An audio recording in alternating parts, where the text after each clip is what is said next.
Hey RRT family, Ryan Reynolds here with Keller Williams Consultants Realty in your June 2022 real estate market update.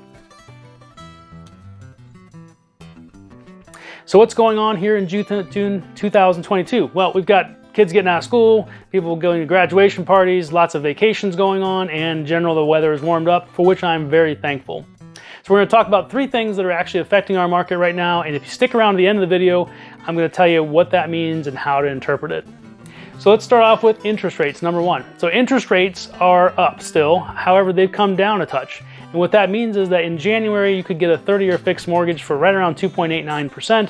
Now, or I should say a week or two ago, about 5.25% was where interest rates were. In the last week or so, because the stock market's been getting hammered so bad, they've dropped down to right around 5% and sort of seems to have settled there. That's actually pretty good news, historically speaking. Interest rates average around 7%, 6 or 7%, something like that. I know a lot of the folks that we have as clients will tell us that their first mortgages were somewhere around 16 or 18%. And so they are actually not worried at all about interest rates being around 5. Now, the Federal Reserve has also said they're going to continue to raise those interest rates, probably another 0.5% at the next meeting. And so I would expect those to continue to rise, probably into the 6-7% range by mid-fall, something like that. So that's what's going on with interest rates. Inflation. Inflation is still not under control, which is why the Federal Reserve is going to continue to raise interest rates. I believe last month was around 8.25% year over year, and that is way out of control. The Federal Reserve really wants to have about a 2% inflation year over year, and that is what they consider healthy and what their targets are. The only thing they have really that they can do is raise interest rates to try to deter people from borrowing money and doing things, which is why you've seen those coming up. But inflation is still not under control, and that's not a great thing. I'm sure the third thing is really part of inflation, which is fuel prices.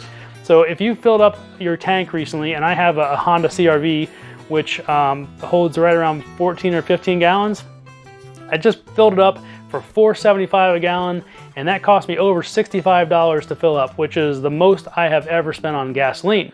Now, I'm sure if you're like me, you're having the same experiences at the pump, and when that stuff happens, a lot of times people feel a little bit uncomfortable, and so they sometimes decide not to make big risks, take big risks or make moves, and so the fuel prices actually affect real estate, in my opinion, probably a lot more than would appear normally. So those are the three big things affecting. Now, how is that affecting home sales and what's going on? So I would say the peak of the market probably happened in the late April timeframe. And before that, even we were seeing 20, 30 showings on a weekend, and we're getting 5 and 10 offers on a house, maybe as many as 25 offers on a house.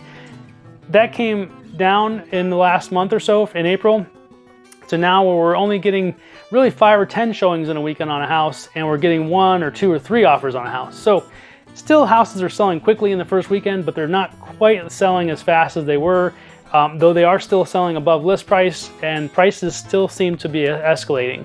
And so it's kind of a weird place to be, and I think what it indicates is the market's a bit nervous and they're not sure what's going on. I think the upper part of the market has slowed a touch more than the lower part, so anything under $400,000 is still flying off the shelf, but anything above about $600,000, people are taking their time, and I think it's because the people who are trading up to a $600,000 house and selling that $400,000 house have a 2-point-something or other percent mortgage, and now they're having to get a 5 or maybe 4.75% mortgage, and that is causing people maybe in that range to slow down a little bit.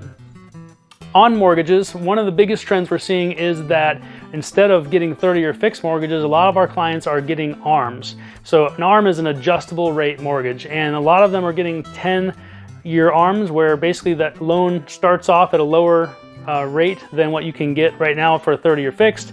It stays at that rate for 10 years, then after that 10 years it adjusts at some frequency to maybe the market rate at that point. A lot of people know they're not going to be in their house that long, so they're getting those adjustable rate mortgages to take advantage of the lower pricing associated with those.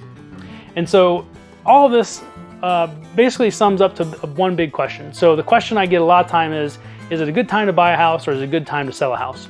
And so one thing I want to point out is how people perceive the real estate market. And most people perceive the real estate market to be cyclical in that it goes like this. And what that really means is that you have up cycles and there's a great time to sell a house, and there are down cycles, which means there's a great time to buy a house. But in reality, that is not the way the real estate market works. It is cyclical, but the market is cyclical in a inclining fashion.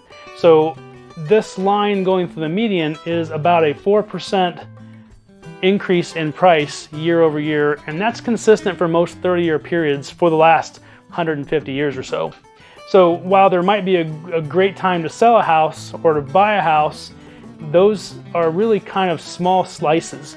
And so if you start to look at it from the whole time period, even if you're on a down cycle when you sell your house, you're still probably going to be above your up cycle when you bought the house, as long as you keep the house long enough. So that's kind of the big thing that I would point out to people when they ask me that question. The market's not bad. It really just depends on when you're planning on getting in and when you're planning on getting out. And if your time horizon is more than a few years, it's probably going to be pretty good for you either way. So anyway, that's what's going on in the real estate market in Greater Columbus in June 2022. If you have questions, feel free to reach out to us. We'd be happy to talk to you about your specific situation and customize a solution for you. And as always, it's the Ryan Reynolds team, unlimited opportunities and exceptional experiences.